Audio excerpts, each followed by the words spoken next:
Hey guys, in today's video, I'm going to talk about the importance of knowing the location of your horn and how to operate without taking your eyes off the roadway. I will also share with you my practice routine and how this routine helps prepare me both mentally and physically for hitting the horn if needed to avoid a crash. And at the end of this video, I'm going to give you a tip that will prepare you for hitting your horn when you're riding in cold weather and you're wearing either glove liners or winter gloves. Now, many riders don't think about what I'm going to be sharing with you today, but I think this is an important part of riding and you don't want to miss it.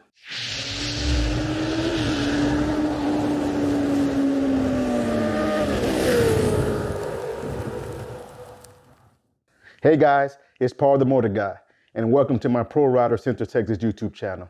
Now, this is your first time here, and you're serious about taking your riding to the next level, then hit that subscribe button and that bell icon so you don't miss any new videos. Now, I think we all would agree that when riding a motorcycle, it's important to keep our eyes on the roadway as much as possible, because the more we're able to scan the roadway for hazards, the better chance we have of avoiding a crash. So, let me ask you a question. Are you able to operate your turn signals and your horn without looking down and taking your eyes off the roadway? I found that many of us don't have a problem operating our turn signals without looking down, but when it comes to operating a horn, that is not the case. I believe this is because we use our turn signals way more than we use our horn. So as we all know, there's only about a ½ inch separating the turn signal from your horn. So what do you think you're going to hit in a stressful situation?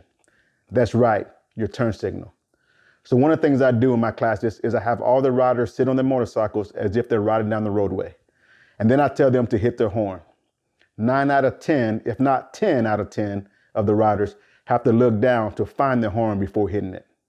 Now, would you agree that we don't use our horns much, but whenever we need them, it's always in a potential crisis situation.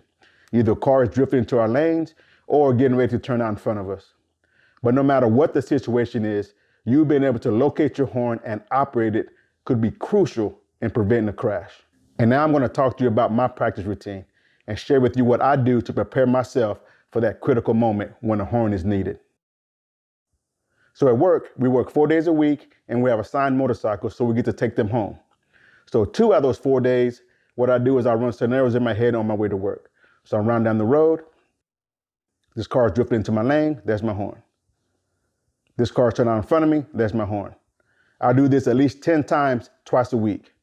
So this does 2 things. The first thing it does is it helps me build up muscle memory on where my horn is. So in a crisis situation, I don't have to look down to find it. The second thing it does is I've already played these scenarios in my head. So whenever it happens in real life, I've already had a response to it, and it just happens. I can't tell you how many times I've had a car drift into my lane, and before you know it, I've hit the horn and didn't even have to think about it.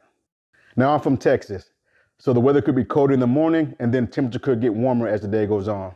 So now I'm going to talk to you about the importance of practicing where all your controls are, including your horn, whenever you add glove liners or you have your winter gloves on, because the dexterity in your fingers is going to be way different.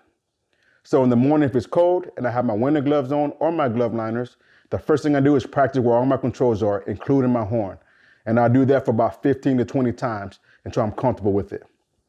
And then as the day goes on and it warms up and I change back to a thinner pair of gloves, I do the same thing again.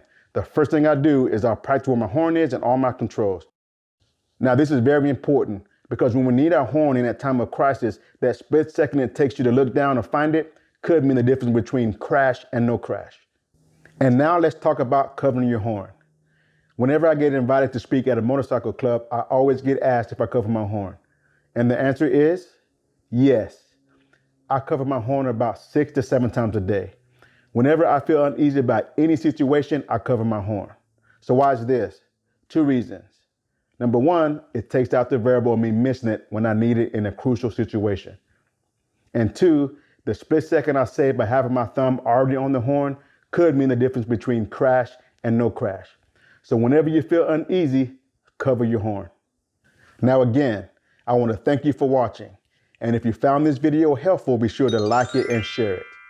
And also hit up on that comment section below and leave any tips or drills that you have used that has helped you find your horn without looking down. So until next time, practice, practice, practice, and ride safe.